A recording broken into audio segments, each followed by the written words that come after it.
Assalamu alaikum wa rahmatullahi wa barakatuh. Il y a des moments dans ta vie où tout devient étrange. Les choses ne se passent plus comme prévu. Certaines personnes disparaissent sans raison. Des portes se ferment, même quand tu fais tout correctement. Et au fond de toi, une question silencieuse commence à grandir. Pourquoi moi? Si tu te reconnais dans ce sentiment, alors écoute attentivement. Parce que ce que tu vis n'est peut-être pas une perte, mais une sélection. Dans le Coran, Allah dit Allah choisit qui il veut pour sa miséricorde. Surat al-Baqarah 205. Ce verset est profond et souvent mal compris, car être choisi par Allah ne commence pas toujours par la facilité. Parfois, cela commence par le bouleversement. Dans cette vidéo, tu vas découvrir 5 choses puissantes qui arrivent quand Allah t'a choisi, des signes que peu de gens comprennent, mais qui peuvent totalement changer ta manière de voir ta vie. Certains de ces signes sont difficiles à accepter, mais une fois que tu les comprends, tout prend un sens. Reste bien jusqu'à la fin, parce que le dernier point est celui que la plupart des gens ignorent, et pourtant, c'est le plus révélateur. Et si ce type de contenu te parle, abonne-toi, laisse un like et partage cette vidéo à quelqu'un qui traverse une période difficile. Peut-être que ce message est exactement ce qu'il devait entendre aujourd'hui. Numéro 1. Ta vie devient plus difficile, mais plus significative. Il y a un moment précis dans la vie où tout bascule. Pas extérieurement, mais intérieurement. Avant, les choses étaient simples. Tu faisais des projets, tu avais des attentes, tu pensais que si tu faisais les choses correctement, alors tout irait bien. Mais aujourd'hui, ce n'est plus le cas. Tu fais des efforts, mais les résultats ne suivent pas toujours. Tu avances, mais quelque chose te freine. Tu veux comprendre, mais les réponses ne viennent pas immédiatement. Et c'est là que beaucoup de gens se trompent. Ils pensent que la difficulté est un signe d'échec, alors qu'en réalité, elle peut être un signe de sélection. Allah dit dans le Coran, « Pensez-vous entrer au paradis sans qu'Allah ne distingue ceux d'entre vous qui luttent ?» Surat Al-Imran 3, 142. Ce verset ne parle pas seulement de lutte extérieure. Il parle de cette bataille invisible, celle que personne ne voit. Ces moments où tu dois continuer, même quand tu es fatigué. Ces instants où ton cœur est lourd, mais tu gardes foi quand même. Ces décisions difficiles où tu choisis Allah, même quand c'est dur. Quand Allah te choisit, il ne te donne pas une vie légère. Il te donne une vie qui a du poids, du sens, de la profondeur. C'est pour ça que tu remarques quelque chose de particulier dans ton parcours. Tu passes par des situations que d'autres autour de toi ne comprennent pas. Des responsabilités qui arrivent trop tôt, des épreuves qui semblent injustes, des silences où tu aurais voulu des réponses. Parfois même, tu regardes les autres et tu te demandes pourquoi leur vie semble plus simple. Mais ce que tu ne vois pas, c'est que leur chemin n'est pas forcément le tien. Certaines personnes vivent pour consommer la vie, d'autres sont préparées à la comprendre. Et toi, tu es en train d'apprendre à voir au-delà des apparences. C'est pour ça que malgré la difficulté, tu développes quelque chose de rare, une lucidité, une maturité, une capacité à réfléchir profondément là où d'autres réagissent simplement. Prenons un exemple simple. Deux personnes perdent exactement la même opportunité, même contexte, même déception. La première personne se ferme, elle se plaint, elle abandonne intérieurement, elle voit ça comme une injustice et elle s'arrête là. La deuxième personne, elle, passe aussi par la douleur. Mais ensuite, quelque chose se déclenche. Elle commence à se poser des questions. Pourquoi ça m'arrive? Qu'est-ce que je dois comprendre? Est-ce qu'Allah veut me rediriger? Puis sans même s'en rendre compte, elle change.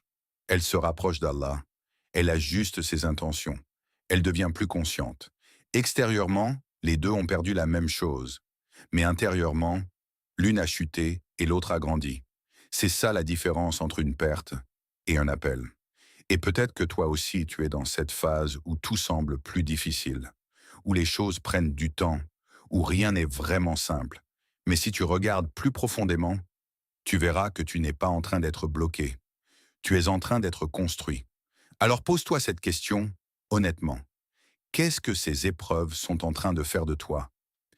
Numéro 2, tu es détaché de ce monde, même sans le vouloir. Au début, tu ne comprends pas vraiment ce qui t'arrive. Rien de spectaculaire, pas de choc brutal, Juste un changement silencieux.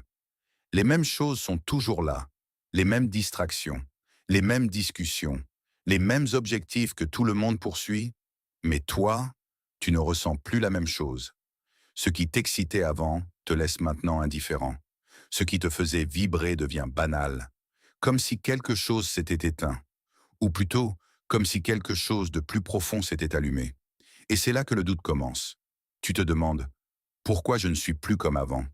Pourquoi je n'arrive plus à profiter comme les autres? Allah dit, la vie d'ici-bas n'est qu'un jeu et amusement. Sourate Al-Ankabut 29-64. Ce verset, tu l'as peut-être déjà entendu. Mais il y a une différence entre le comprendre avec l'esprit et le ressentir dans le cœur. Et toi, ce qui est en train de se passer, c'est que ton cœur commence à le réaliser. Regarde autour de toi. Les gens courent. Ils poursuivent des objectifs, accumulent, comparent, consomment. Ils cherchent à remplir leur vie, mais rarement à lui donner un sens. Et pendant un moment, toi aussi tu étais dans ce mouvement. Tu pouvais passer des heures à vouloir plus. Plus d'argent, plus de reconnaissance, plus de distraction, et tu pensais que ça allait te satisfaire. Mais maintenant, même quand tu obtiens certaines de ces choses, il y a un silence à l'intérieur, un vide discret, pas douloureux, mais troublant, comme si ton cœur te disait « ce n'est pas ça ». Alors tu essaies parfois de revenir en arrière, de retrouver ce plaisir simple, cette insouciance. Mais ça ne fonctionne pas vraiment. Les conversations superficielles te fatiguent plus vite. Les environnements vides de sens te pèsent. Même certains divertissements te paraissent lourds. Et au fond, tu commences à chercher autre chose. Pas forcément quelque chose de visible, mais quelque chose de vrai. Quelque chose qui nourrit, quelque chose qui reste. C'est là que beaucoup de gens paniquent. Ils pensent qu'ils ont perdu quelque chose. Leur joie, leur légèreté, leur ancien eux. Mais en réalité, ils ne perdent pas. Ils évoluent. Ce détachement que tu ressens, ce n'est pas un vide qu'il faut remplir à tout prix. C'est un espace qui est en train d'être créé. Un espace dans ton cœur que les choses superficielles ne peuvent plus occuper. Et cet espace, Allah ne le laisse jamais vide sans raison. Il enlève. Pour faire place, il détache, pour élever. C'est une purification silencieuse. Moins de bruit, plus de clarté, moins d'illusions, plus de vérité. Et petit à petit, sans même t'en rendre compte, tes priorités changent. Tu fais plus attention à ce qui nourrit ton cœur. Tu deviens plus sensible à ce qui l'éloigne d'Allah. Tu ressens une attirance nouvelle pour ce qui est sincère, profond, réel. Mais ce passage n'est pas confortable, parce qu'il implique de lâcher. Lâcher certaines habitudes, lâcher certaines mentalités, parfois même lâcher certaines relations. Et ça, ce n'est jamais facile. Parce que même si tu sais au fond de toi que ce n'est plus aligné, une partie de toi hésite encore. Elle s'accroche à l'ancien par peur de l'inconnu. Mais ce que tu dois comprendre, c'est que ce détachement n'est pas une perte d'intérêt pour la vie. C'est une réorientation. Tu n'es pas en train de t'éloigner de la vie, tu es en train de te rapprocher de ce qui lui donne un vrai sens. Alors quand tu ressens ce vide après avoir obtenu quelque chose, ne le fuis pas immédiatement. Observe-le. Parce que parfois, ce vide est un message, un appel à regarder plus haut, plus loin, plus vrai. Et peut-être que la vraie question n'est pas « pourquoi je ne suis plus satisfait ?», mais plutôt « qu'est-ce que mon cœur est en train de chercher maintenant ?» Tu es toujours là? C'est que tu aimes bien la vidéo.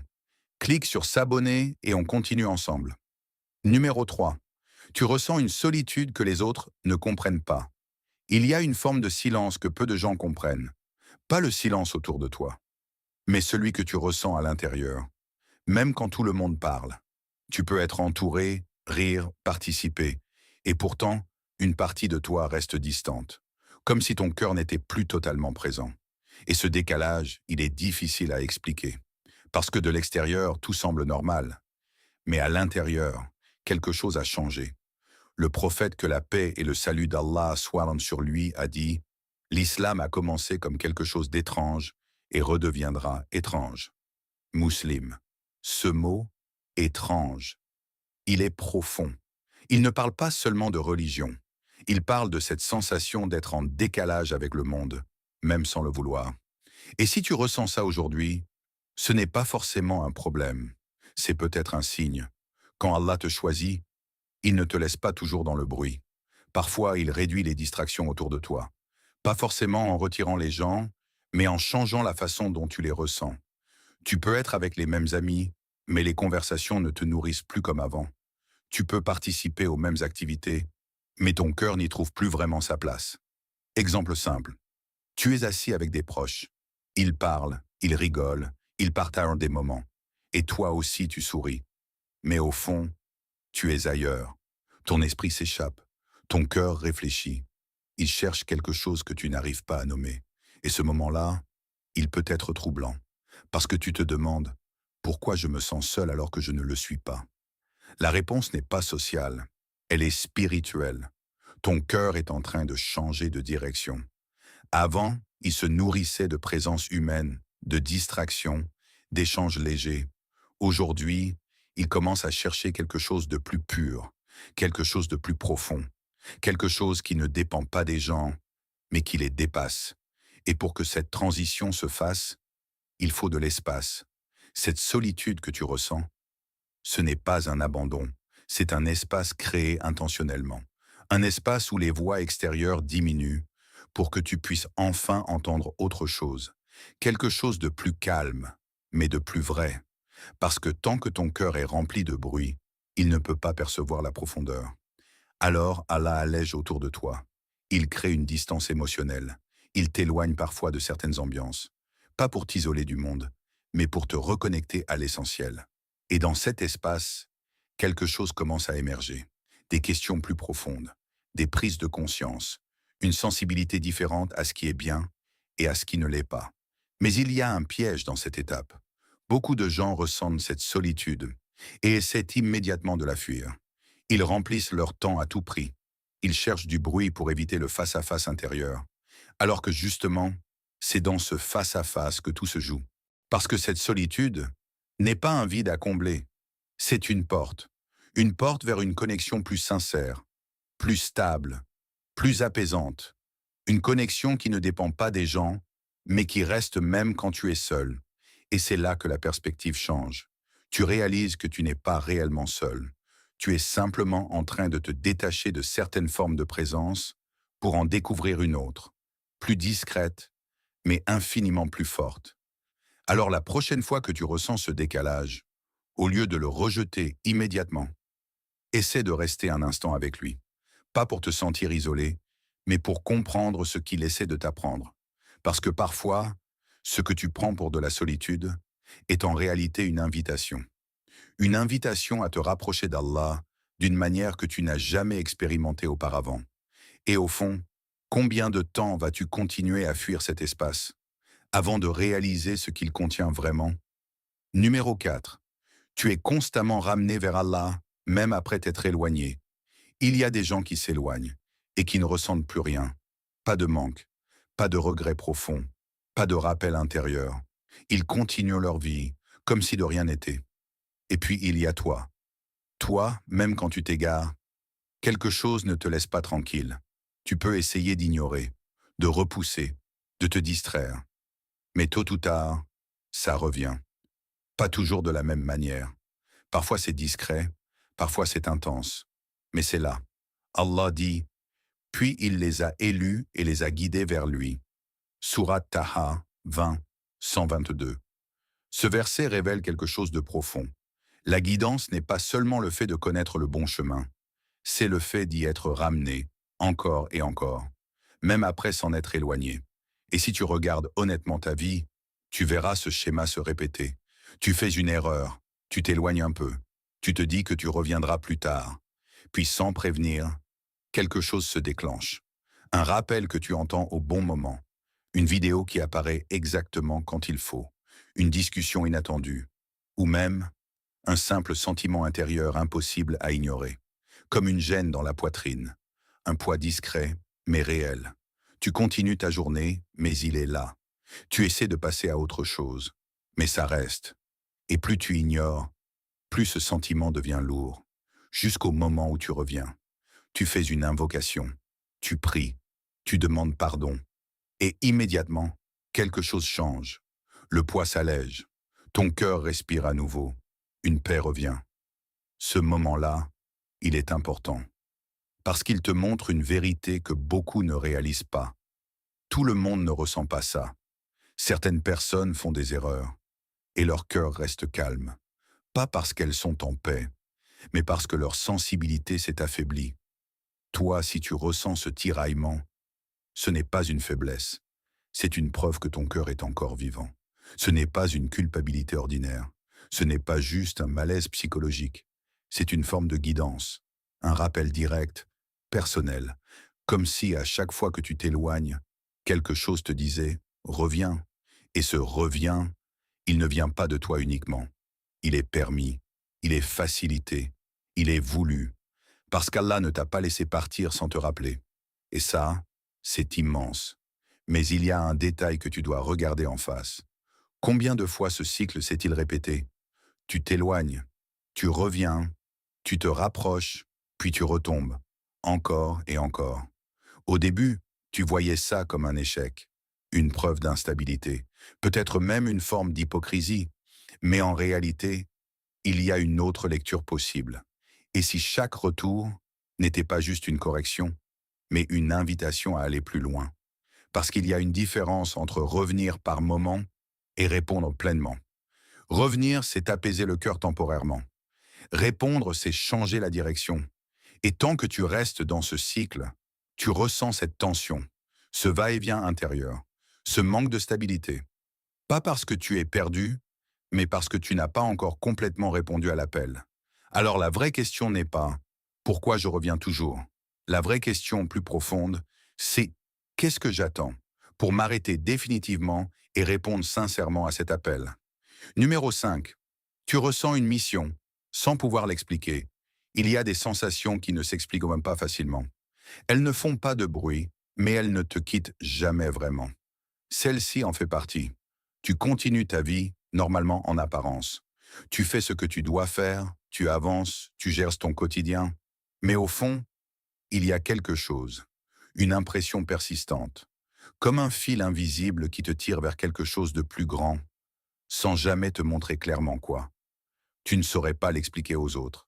Et parfois même, tu as du mal à le formuler pour toi-même. Mais tu le ressens, comme si ta vie ne pouvait pas être ordinaire. Pas dans le sens de la supériorité, mais dans le sens de la responsabilité. Allah dit « Je n'ai créé les djinns et les hommes que pour qu'ils m'adorent ». Surat Ad-Dariyat 51-56. Ce verset est universel. Il concerne tout le monde. Mais chez certaines personnes, il ne reste pas une simple compréhension. Il devient un appel intérieur. Un appel à vivre cette adoration d'une manière plus consciente, plus engagée, plus incarnée. Et c'est là que tout change, parce que tu ne peux plus faire les choses juste pour faire. Tu ne peux plus vivre sans direction. Même quand tu essaies de te distraire, quelque chose en toi te ramène à l'essentiel. Tu regardes le monde différemment. Tu vois les gens courir, mais tu ressens qu'il manque quelque chose. Tu observes les comportements et tu te dis intérieurement, il doit y avoir plus que ça. Et ce sentiment ne te laisse pas tranquille. Exemple simple. Tu es sur ton téléphone, en train de faire défiler du contenu, des vidéos, des images, des distractions. Et soudain, tu t'arrêtes. Pas parce que quelque chose t'a captivé, mais parce que tu ressens un décalage. Comme si une partie de toi disait « ce n'est pas pour ça que tu es là ». Alors tu poses le téléphone, tu réfléchis, tu ressens une envie étrange, difficile à décrire. Peut-être aider quelqu'un, partager quelque chose de bénéfique, te rapprocher d'Allah d'une manière plus sincère. Ce moment-là, il est révélateur, parce qu'il montre que ton cœur ne veut plus seulement consommer la vie, il veut y contribuer. Et cette transition, elle est lourde parfois, parce qu'elle vient avec une pression silencieuse. Pas celle des gens, pas celle de la société, mais celle que tu ressens à l'intérieur. Comme si tu savais que tu peux faire plus, mais que tu ne sais pas encore comment. Et cette incertitude peut te freiner. Tu attends d'avoir une vision claire, un plan précis, une certitude. Mais souvent, ça ne vient pas comme ça. Parce que la mission ne se révèle pas d'un coup. Elle se construit dans le mouvement, dans les petites actions, dans les intentions sincères, dans les choix que tu fais quand personne ne regarde. Et plus tu avances, plus les choses deviennent claires. Mais si tu restes immobile, ce flou reste. C'est pour ça que beaucoup ressentent cet appel. Mais peu y répondent vraiment.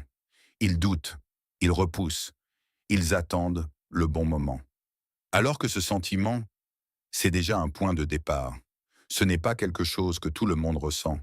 Certaines personnes vivent toute leur vie sans jamais se poser ce genre de questions, sans jamais ressentir ce poids, sans jamais entendre cet appel intérieur. Toi, si tu le ressens, ce n'est pas anodin. C'est une confiance qui t'est donnée, pas parce que tu es parfait, mais parce que tu es capable de devenir meilleur. Et cette capacité, elle demande une réponse. Pas parfaite, pas immédiate, mais sincère. Parce qu'au fond, tu le sais déjà, tu ne pourras pas ignorer ce sentiment indéfiniment. Tu peux le repousser, le distraire, le mettre de côté pendant un moment. Mais il reviendra, toujours. Alors à un moment donné, tu vas devoir faire un choix intérieur. Continuer à vivre comme si ce ressenti n'existait pas, ou commencer, même doucement, à y répondre. Et cette décision, elle ne dépend que de toi. Parce que ressentir un appel, c'est une chose, mais accepter de le porter, c'en est une autre. Si tu as écouté jusqu'ici, alors il y a de fortes chances que ce message t'était destiné. Ce que tu vis n'est pas un hasard. Les difficultés, le détachement, la solitude, les retours constants vers Allah et ce sentiment de mission, tout cela forme un tableau. Et ce tableau raconte une chose. Allah ne t'a pas oublié, il t'a choisi. Mais être choisi, ce n'est pas juste un honneur, c'est une responsabilité. Cela signifie que tu dois répondre, évoluer, te rapprocher et surtout, ne pas ignorer les signes. Tu n'as pas besoin d'être parfait. Tu dois juste être sincère. Le chemin n'est pas facile, mais il est rempli de sens. Alors à partir d'aujourd'hui, ne vois plus ta vie comme une série de problèmes, mais comme un parcours dirigé.